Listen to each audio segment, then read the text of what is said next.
24 इस घटना के बाद सवाल उठा रहा है कि जब दुर्जनपुर गांव में तनाव था तो पुलिस की तैयारी पूरी क्यों नहीं थी, और जहां पर पुलिस के आला अधिकारी मौजूद हैं और वहां से आरोपी फरार हो जाते हैं, ये किसी को समझ नहीं आ रहा है। क्या इन आरोपियों को राजनीतिक संरक्षण मिला हुआ है? और दूसरा अहम सवाल इसमें यह उठता है कि क्या उत्तर प्रदेश में जो पुलिस का तंत्र है वो कमजोर हो गया है, फेल हो गया है? इतनी आसानी से अपराधी कैसे फरार हो जाते हैं घटनाओं को अंजाम देने के बाद? अब टीवी स्क्रीन पर आप देख रहे हैं, खास मेहमान जुड़ गए हैं। चर्चा तो बनती है और सवाल भी उठते हैं जिनका जवाब इस चर्चा में ढूंढेंगे, क्योंकि उत्तर प्रदेश में ये क्या हो रहा है? इतनी सख्ती के बावजूद भी योगी सरकार एक्शन में है, लेकिन अपराधियों को कोई खौफ नहीं है। क्यों? आप देख रहे हैं बीजेपी से स्पोक्स पर्सन मनीष शुक्ला जी को टीवी स्क्रीन पर, और साथ ही कांग्रेस से सुरेंद्र सिंह राजपूत हमारे साथ मौजूद हैं, और समाजवादी पार्टी के स्पोक्स पर्सन है अनुराग भदौरिया जुड़ गए हैं, और साथ ही मेरे सहयोगी अशोक तिवारी मौजूद हैं। चर्चा की शुरुआत में करूंगी और सवाल जवाब का सिलसिला शुरू करें उससे पहले अशोक तिवारी मैं आपके पास आ रही हूं बिना देरी किए। अशोक तिवारी, सवाल तो उठेंगे, जो दुर्जनपुर गांव में हुआ है अब उसने और लोगों को डरा दिया है। पुलिस मौजूद थी, अधिकारी मौजूद थे, और एक युवक की हत्या कर दी जाती है और आसानी से आरोपी फरार हो जाते हैं। अभी तक कोई गिरफ्तारी नहीं इस मामले में। देखिए, निश्चित तौर पर मैं इस वक्त बलिया में ही मौजूद हूँ, और सबसे अहम बात यही है कि कल जब दुकानों के आवंटन को लेकर बैठक हो रही थी उसमें कई सारे पक्ष मौजूद थे, और शुरुआती दौर में जब तहासुरी बढ़ी है तो उस वक्त पहले उनको समझाने बुझाने की कोशिश की गई है, शांत कराने की कोशिश की गई है, और उसके बाद प्रशासनिक अधिकारियों के सामने ही लाठी डंडे चले हैं और उसके बाद गोली चलाई गई है, जिसमें जो मुख्य आरोपी है वो अभी तक पुलिस की गिरफ्त से पूरी तरह से दूर है। हालांकि ये कहा जा रहा है कि कई लोगों को हिरासत में लेके पूछताछ की जा रही है पूरे घटनाक्रम को लेकर, लेकिन सवाल इस बात से खड़ा होता है कि आखिरकार ये स्थिति क्यों बनी, आखिरकार ये स्थिति कैसे बनी कि वहां पर लाठी डंडे चलने लगे, वो स्थिति कैसे बनी कि जो आरोपी है उसको गोली चलानी पड़ी। सवाल है। बिल्कुल अशोक तिवारी जानकारी दे रहे हैं, यूपी बलिया में ही मौजूद हैं, ग्राउंड जीरो से ये रिपोर्टिंग हो रही है। अशोक तिवारी की पैनी नजर है। अशोक तिवारी, अगला सवाल आपसे यही है कि जब पुलिस अधिकारी वहां पर मौजूद थे, आरोपी कैसे फरार हो गए? तो इतनी कम तैयारी पुलिस की क्यों थी? देखिए, सबसे बड़ा सवाल यही है देश, आप ये समझने की कोशिश कीजिए कि जब भी कोई खुली बैठक इस तरह की होती है, दुकानों के आवंटन को लेकर दुर्जनपुर गांव में जब ये बैठक हुई तो वो खुली बैठक कही जाती है, और वहां पर एसडीएम, सीओ समेत पूरा का पूरा प्रशासनिक अमला मौजूद था, संबंधित थाने की पूरी फोर्स वहां पर मौजूद थी। एक बड़ी खबर आ रही है, मुझे रुकना होगा, मैं लौटूंगी आपके पास। बलिया हत्याकांड पर मृतक के भाई ने वहां मौजूद पुलिस कर्मियों पर गंभीर आरोप लगाए हैं। मृतक के भाई का यह कहना है कि जब धीरेन्द्र प्रताप और उसके लोग पत्थरबाजी और फायरिंग कर रहे थे तो पुलिस उनको बचाने का प्रयास कर रही थी और मृतक पक्ष के लोगों को पीटकर भगा रही थी। और यही नहीं, मृतक के भाई ने यह भी बड़ा आरोप लगा दिया है कि वारदात के बाद पुलिस ने हत्याकांड को अंजाम देने वाले आरोपी को पकड़ लिया था, लेकिन बाद में उसे भीड़ से बाहर ले जाकर छोड़ दिया। सुनिए जरा। पुलिस जो है करीब 10 पुलिस थी और 2 महिला थी। पुलिस जो है उनको पक्ष में जब बचा रही थी, हम लोगों को पिटिया करके मार रही थी, और वे जनबा की जब गोली मार करके भाग रहा था तो एक प्रशासन पकड़ लिया पीछे से। अब पकड़ने के बाद बंधे पर लिया करके छोड़ दिए, बोलो बेटा भाग जाओ तुम। आप लोगों ने देखा? एकदम देखा, जब हम शुरू से वहां पे थे। तो मृतक के भाई को आपने सुना, सीधा आरोप पुलिस पर है कि आरोपियों को बचाने की पूरी कोशिश की जा रही थी। अब जब इस तरीके के बयान, इस तरीके की बातें सामने निकल कर आती हैं तो आप सोचिए कि खाकी पर कैसे यकीन किया जाए। बिना देरी करते हुए मनीष शुक्ला जी, मैं आपके पास आ रही हूं और सीधा सा मेरा सवाल आपसे यह है कि सर, उत्तर प्रदेश में अगर इसी तरीके से अपराधी गुंडे बेलगाम होंगे तो सर कैसे क्राइम कंट्रोल में होगा? सर आप देख रहे हैं, फिर कैसे महिलाएं सुरक्षित होंगी, कैसे सुरक्षा आप कर पाएंगे सर? देखिए विपनेश जी, सरकार ने माना है कि वहां उपस्थित एसडीएम, सीओ समेत पुलिस वालों ने अपने कर्तव्य का पालन नहीं किया है, इसलिए उनको निलंबित किया गया और आपराधिक मुकदमे के ऊपर चलाए जाएंगे। जो आरोपी है धीरेन्द्र सिंह, उसकी गिरफ्तारी हो इसके लिए पुलिस काम कर रही है, और निश्चित रूप से उसके ऊपर कार्रवाई सुनिश्चित की जाएगी, और केवल गिरफ्तारी नहीं होगी, अन्य भी जो भी कार्रवाई, कानूनी कार्रवाई होती है वो भी उनके ऊपर की जाएगी, और वो कार्रवाई आप सबको दिखेगी। कल जो घटना हुई है दुर्भाग्यपूर्ण हुई है, और मृतक के परिवार के साथ पूरी सरकार की सहानुभूति है, और जांच के आदेश दिए गए हैं।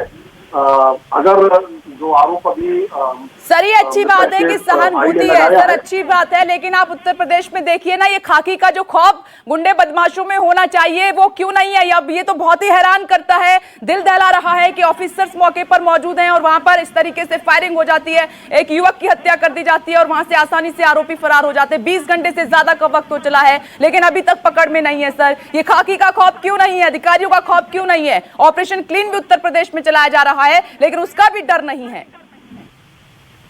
जल्द ही गिरफ्तारी होगी धीरेन्द्र सिंह, अन्य 7 और जो अज्ञात 25 लोग के ऊपर मुकदमा है सबकी गिरफ्तारी होगी और उनकी संपत्तियों की भी जांच होगी और जो पुलिस कर्मी और वहां अधिकारी थे उनको निलंबित भी किया गया, उनके ऊपर आपराधिक मुकदमे भी चलाए जाएंगे और मृतक के भाई का जो आरोप है उसकी भी जांच होगी और पुष्टि होने पर अगर संलिप्तता पाई गई तो उनके ऊपर भी अपराधियों जैसे कार्रवाई अधिकारियों के ऊपर भी सुनिश्चित की जाएगी। ये पुलिस का ये जो पूरा तंत्र है, ये पुलिस की इतनी जो एक्शन है, पुलिस की कार्यशैली है, इतनी कमजोर क्यों होती जा रही है उत्तर प्रदेश में सर?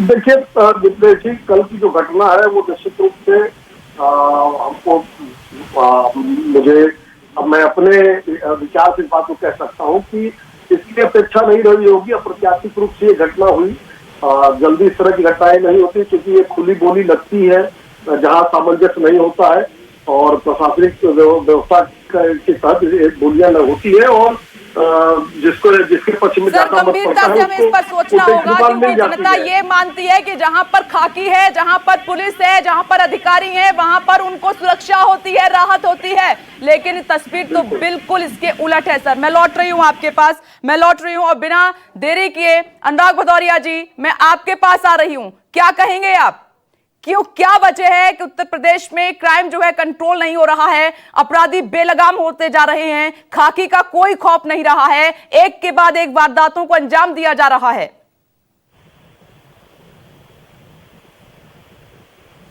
चलिए अनुराग जी तक मेरी आवाज नहीं जा रही है लेकिन अब मैं आपके पास आ रही हूं।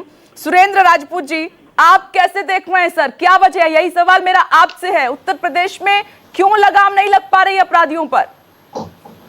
विपनेश, आपने बड़ा ही सामयिक प्रश्न उठाया है।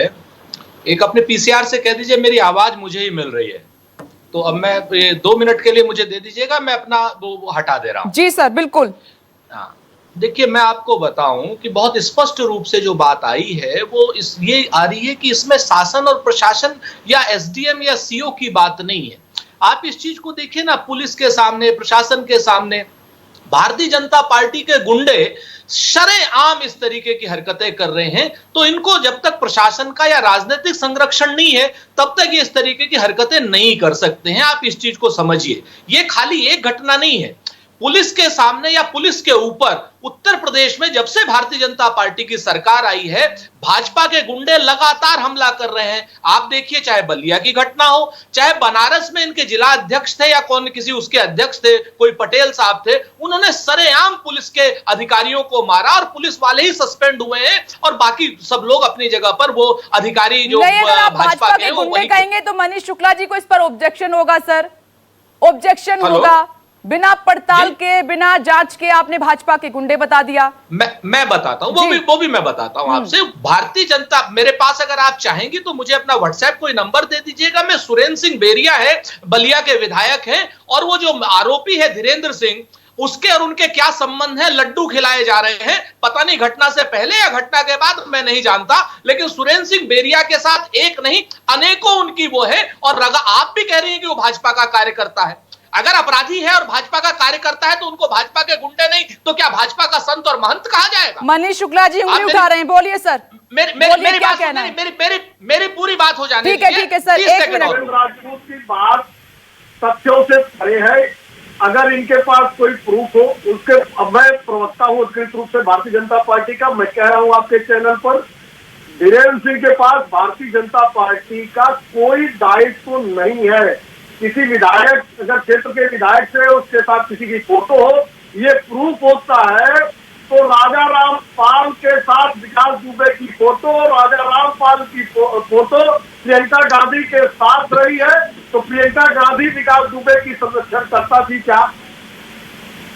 मैं जवाब दूं विपनेश? जी बिल्कुल बिल्कुल सर, दीजिए जवाब। हाँ देखिए, अब इस तरीके के कुतर्क सीधे प्रियंका गांधी पर आ जाना, तो हम तो यही कहेंगे कि धीरेन्द्र सिंह की फोटो अगर इस पर है और सुरेंद्र सिंह बेरिया की फोटो नरेंद्र मोदी के साथ में है, तो अपराधियों का संरक्षण करता और तमाम लोगों के संरक्षण करता क्या नरेंद्र मोदी है? अब अगर ये बीच में बोलेंगे विपनेश, तो मेरे ख्याल से बहस नहीं हो पाएगी। आप अच्छी बहस कंडक्ट करा रही हैं, अपनी मनीष भाई अपनी बारी पे जो हमें कहना हो कहिए, कम से कम हमारी सुन तो लीजिए। आप इतना क्यों परेशान हो रहे हैं? सर ये टाइम बहुत महत्वपूर्ण है, अपनी बात रखिए एक एक करके जल्दी से। सुरेंद्र जी बोलिए। हाँ, तो मैं आपसे दो बातें कह रहा हूं। आप देखिए, भारतीय जनता पार्टी के शासन में, योगी आदित्यनाथ जी के शासन में कानपुर पुलिस के 8 पुलिसकर्मी एक विकास दुबे के द्वारा मारे जाते हैं, और वो विकास दुबे भारतीय जनता पार्टी के संरक्षणदाताओं के साथ में रहता है। उसके बाद आप आइए यहाँ पर आ जाइए। उसके बाद आप आ जाइए, विधायक है बाकायदा गोरखपुर के, और उसके बाद आप आ जाइए बनारस के जिलाध्यक्ष हैं। अरे भाई ये बीच में लगातार, अब मैं ठीक है, मैं आपसे अनुरोध करती हूँ एक एक करके अपनी बात रखिए। मनीष जी, अब मैं अनुराग भदौरिया जी आपके पास आ रही हूँ, तब तक आप तय कर लीजिए आपको बोलना है। अनुराग भदौरिया जी, ये क्या वजह है कि उत्तर प्रदेश में जो भी सरकार रहती है लेकिन ये अपराधी कभी कंट्रोल में नहीं आते हैं? जब से भारतीय जनता पार्टी की सरकार आई है, ऐसी चीजें आपको देखने को लगातार मिल रही है कि पुलिस का भी इनकाउंटर हो रहा है, और पुलिस के सामने और प्रशासन माने एसडीएम के सामने अगर अपराधी और बीजेपी का कार्यकर्ता गोली चला रहा है, तो आप अंदाजा लगा सकते हैं कि उत्तर प्रदेश में तालिबानी राज चल रहा है। तालिबानी राज में वहाँ पुलिस प्रशासन की कोई वैल्यू नहीं होती है, कानून नाम की कोई चीज नहीं होती है, कोई किसको कभी भी मार सकता है। और भारतीय जनता पार्टी के प्रवक्ता और उनके नेता उनको बचाने के लिए आते हैं। हाथरस में भी देखा, बिना माँ बाप के परमिशन के आप यही पुलिस वालों ने उनकी बच्ची की अंतिम संस्कार कर दिया था। यही आपने यहाँ देखा बलिया में, पुलिस प्रशासन सामने खड़ा है, वो गोली चला रहा है। इसके मतलब कि कितनी हिम्मत आ गई है लोगों में कि वो कानून का कोई खौफ ही नहीं है, कानून का कोई डर नहीं है। इसलिए तो कह रहा हूँ तालिबानी शासन चल रहा होता। कैसे आएगा सर खौफ, कैसे आएगा सर? आप बताइए क्या क्या होना चाहिए, कैसे खौफ आएगा, कैसे महिलाएं सुरक्षित होंगी, कैसे ये अपराधी जो है कंट्रोल में आएंगे, क्राइम खत्म कैसे होगा? हाँ, मैं बता रहा हूँ ना, सबसे पहले भारतीय जनता पार्टी को ये गलती मान लेनी चाहिए कि उनसे गलती हो रही। जब तक आप गलती नहीं मानेंगे, आप अपराधी को बचाने की कोशिश करेंगे, घटनाओं पर पर्दा डालने की कोशिश करेंगे, तो उनका मनोबल बढ़ता है। जितनी अपराधी घटनाएं हो रही हैं, हम लोग जब बहस में आते हैं तो बीजेपी के प्रवक्ता, उनके नेता उसको बचाने की कोशिश करते हैं, जस्टिफाई करने की कोशिश करते हैं, इतिहास गिराने लगते हैं और ये भूल जाते हैं। इस पर छोटा सा रिएक्शन मैं सर जाऊंगी। मनीष जी आप दें, छोटा सा रिएक्शन आप दें जल्दी से सर, वक्त की कमी है, जल्दी से छोटा सा रिएक्शन आपका। अनुराग भदौरिया जी की बात तथ्य से परे है। आपके चैनल पर मैं जब से देर से बैठा हूँ, मैंने एक बार भी अपराधी के पक्ष में या जो दोषी पुलिसकर्मी है उनके पक्ष में कोई बात नहीं। सरकार इस तरीके की संवेदनहीन है कि कानपुर के भी अपराधियों को आप बचाते हैं, हाथरस के अपराधियों को आप बचाते हैं, बलिया के अपराधियों को आप बचाते हैं, बनारस के अपराधियों को आप बचाते हैं, और जितने भी अपराधी हैं जो कमल छाप से धो दिए जाते हैं, भारतीय जनता पार्टी को ज्वाइन कर लेते हैं, वो सारे एक साथ आप सभी बोलेंगे तो कैसे जनता को कुछ समझ में आएगा? ये बहुत गंभीर मुद्दा है। आप देखिए उत्तर प्रदेश में कानून व्यवस्था का क्या हाल है, अपराधी बेलगाम है, पुलिस कुछ कर नहीं पा रही है, लोग डर में जी रहे हैं और अपराधी बेखौफ होकर घूम रहे हैं, और घटनाओं को अंजाम देने के बाद उधर लड़कियों की आबरू लूटी जा रही है, वो सुरक्षित नहीं है। इस पर पक्ष विपक्ष को मिलकर समाधान ढूंढना चाहिए, लेकिन हर मुद्दे पर हर बार राजनीति होती है। आप सभी का बहुत बहुत शुक्रिया। वक्त की मेरे पास कमी है, यही चर्चा को विराम देना होगा, और अशोक लगातार अपडेट के लिए आपके पास आते रहेंगे। नमस्कार, मैं हूं मानक गुप्ता। अगर आपको हमारा ये वीडियो पसंद आया हो तो इसे लाइक और शेयर जरूर करें, और हां, हमें सब्सक्राइब और फॉलो करना ना भूलें ताकि आप देश और दुनिया की कोई खबर मिस ना करें। तो जुड़े रहिए हमारे साथ और देखते रहिए न्यूज़ 24।